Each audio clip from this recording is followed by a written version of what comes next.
Guys, we're working on about a 15-year-old MTD tractor here. It's developed a bad habit of throwing the rear drive belt off of the transaxle pulley.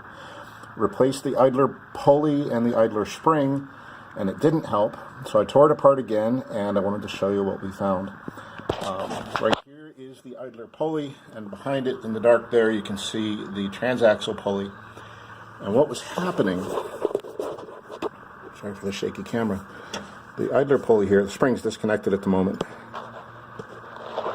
The bracket that pulley sits on was bent. Let's move around to the back side where we can get a better look at that. And there's the idler pulley, the transaxle pulley.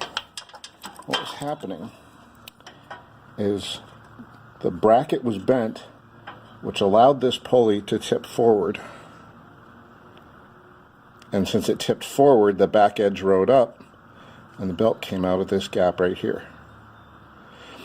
So if you get underneath, disconnect the spring, get the battery out, get the battery tray out, big nut off of the transaxle pulley, that pulley comes up and out of there, unbolt that bracket, and straighten it out so there is basically just very, very little clearance between the edge of the idler pulley and the edge of the transaxle pulley. And hopefully that will solve our problem.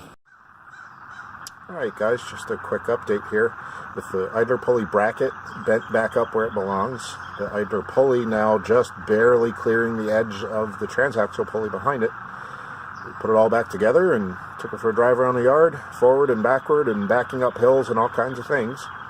And it's working fine. So if you're having this problem with your drive belt popping off, check that clearance between the idler pulley and the transaxle pulley. And if there's room in there for the belt to get out, that bracket is probably bent. Good luck.